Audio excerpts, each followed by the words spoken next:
Hello, it's May 4th, 2013, and I decided I would do a video today just to soldiers and veterans, with one exception I'm going to make at the start. But you know, I did a video a while back on a message to SF members, and boy, that created a firestorm. So I figured, nothing better than going into the thick of the fight, right? Sometimes that's necessary. So I've decided to make that decision and talk to you soldiers and veterans today. Before I do that, however, I did a video about, I don't know, it's been over a year ago now, maybe a little longer. It was called Divide the Word, and actually it was in two parts. It was Divide the Word 1 and Divide the Word 2. And I would encourage you to go back and look at that. And I bring spiritual things into my discussions. We have to, because we're not just physical human beings. We're spiritual men and women as well. And so I made that video, and I'd like you to see it if you haven't. And I want you to pay attention to the fact that I call out the elite of the world, the ones that we associate with the New World Order, the banksters, the real power brokers. I identify them in a way, and I tell them that they need to repent of their evil doings. I'm going to do that again right now, okay? With the information I put out on the Bohemian Grove, now that you people that have the courage to look and listen to some of the things that folks like I talk about, you'll understand that there is in fact a very wicked, evil, spiritual, religious force that's controlling things. Okay? And they know exactly who they worship and why they do it. And you soldiers and vets, you need to understand this too. I don't have any problem with people in their religion. They can worship whatever they want. But when they put those things into practice to destroy the lives of others, as they do in front of the owl Molech at the Bohemian Grove, and then agree to the burning in effigy of a child so that they can cast away any responsibility for doing wrong in their minds, that's evil. And then go out in the world and actually do it. And make no mistake about it, they do go out in the world and do it. Okay, and you soldiers and vets, if you've kept your eyes open at all, you'll know that that's what's happening. Not everywhere, okay? Not everywhere. But in a lot of instances. So, to those elites, and you know who you are, and I've called you out once before, and all of the people who work for you knowingly, not so much unknowingly, because those folks may not realize it. I'll just ask all of them to look at the fruits of the labors, whether it's good or bad. And really, not just whether it's good for America, but whether it's the right thing to do. Okay? But to you elites, I'm going to say real quick, you need to repent. You need to stop this.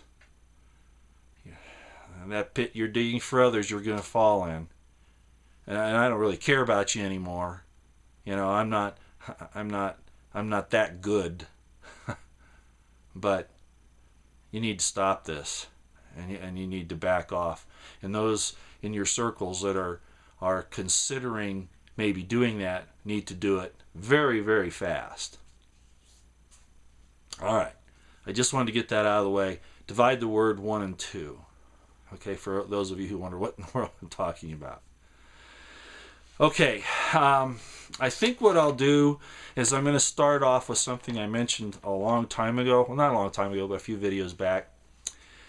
I mentioned a young patriot, about the age of most of you younger soldiers, at least when you started off, back in the Revolutionary War. And there were a lot of them. Back in those days, they had them pretty young. But there's one who was 21 years old. And he was a soldier in the Continental Army. And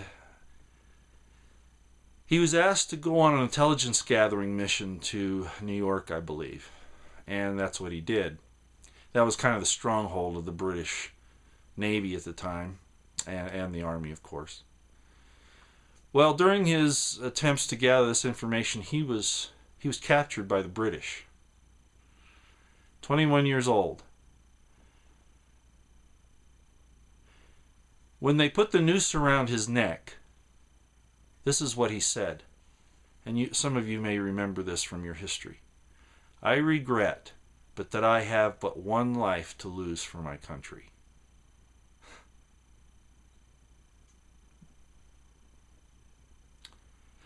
Well, that young man was Nathan Hale. And how many other young men, and I know there have been young women too, and that's a tragedy. How many others have also suffered that for freedom, for liberty? And I mean true freedom and liberty. Okay, for the Constitution. There was no Constitution at that time. That didn't show up for several years yet.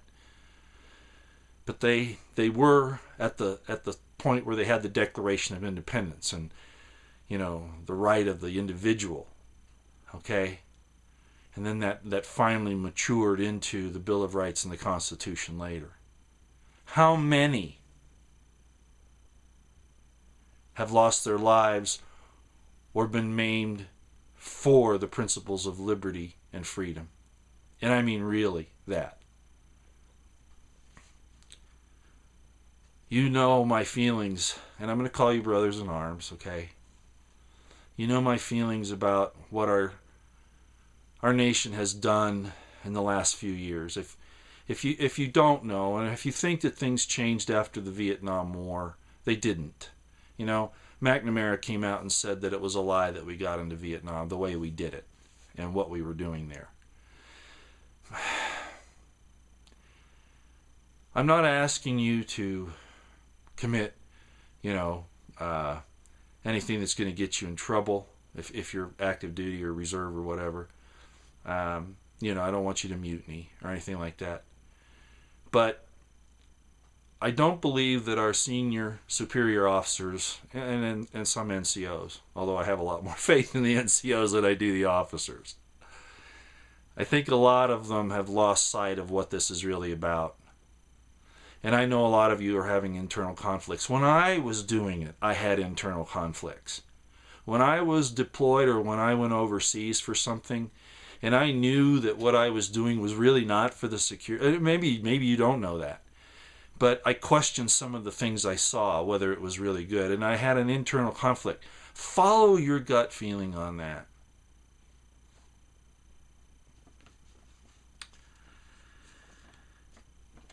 So where to start? But when you entered the service, you took an oath of office. And you've heard me talk about this a lot. There's an oath of office for officers and an oath of office for enlisted. And it refers in those to the Constitution of the United States. Chances are you've never read it. I'm sure some of you have. But I want you to read it in its entirety, from start to finish. I want you to sit down on a quiet evening or wherever you can and just read those words and think of Nathan Hale, who is in your position.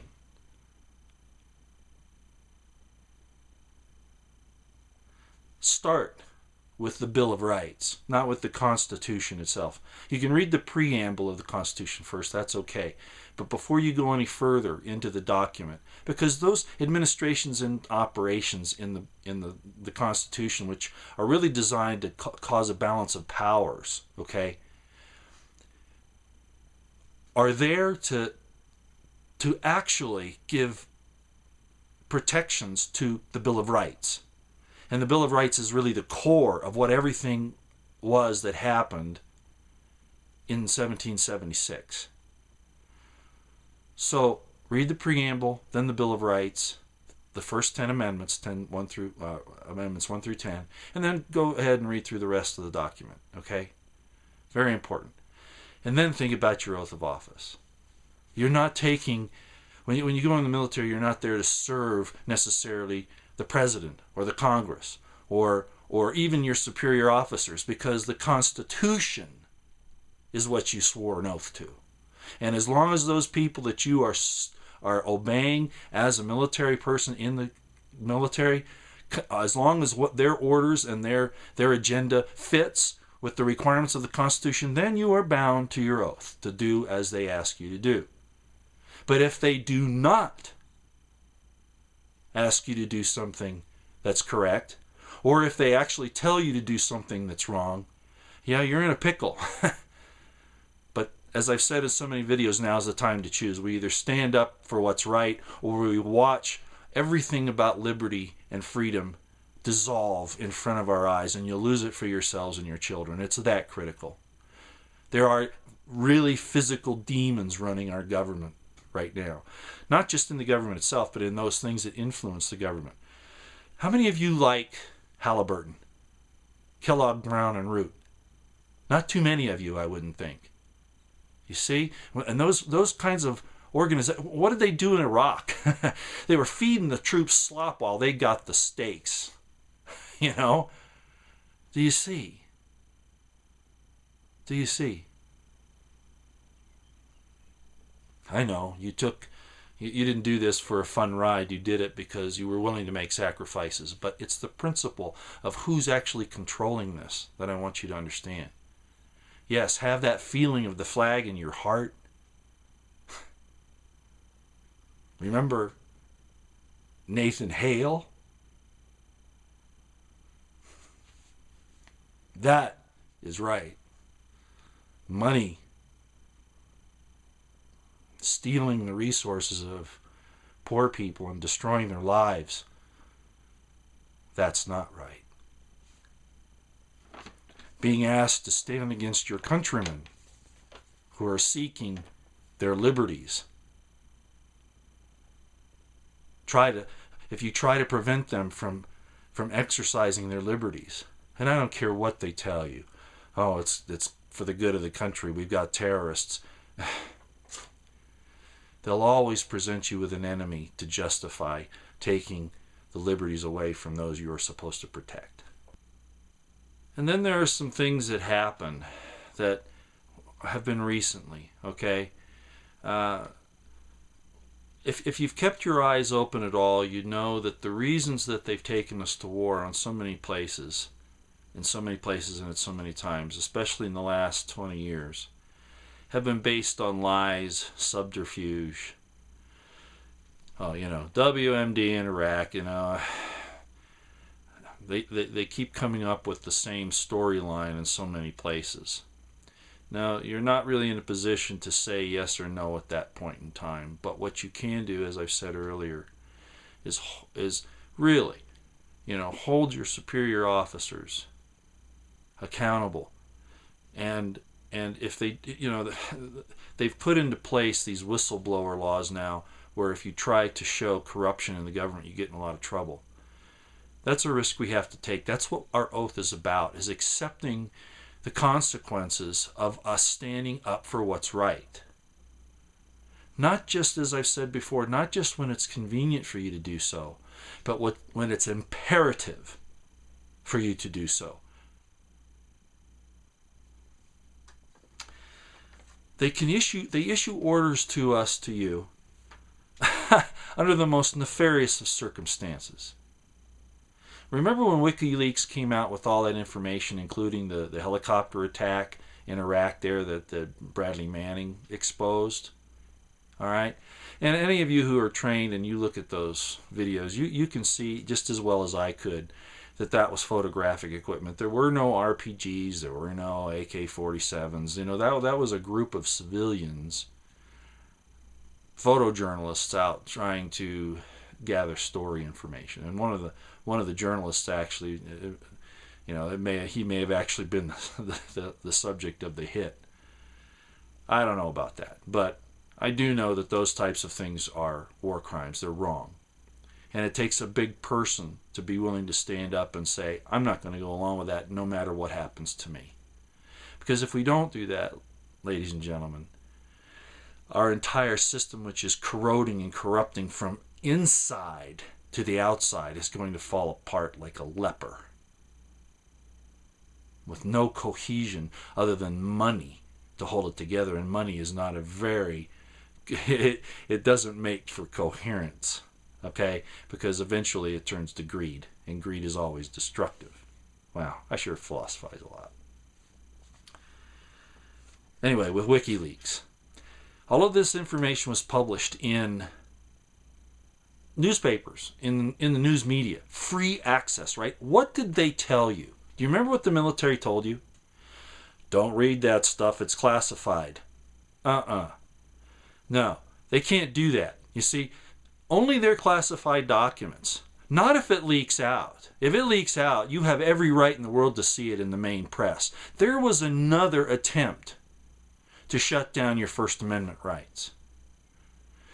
What surprises me is that superior officers in the military do these things. And I don't care if they're told to do it by their civilian leaders or not. They can say no when it comes down to that. And our leaders are too afraid to. At least you see evidence of this where they haven't done it. Maybe there are times behind closed doors they have.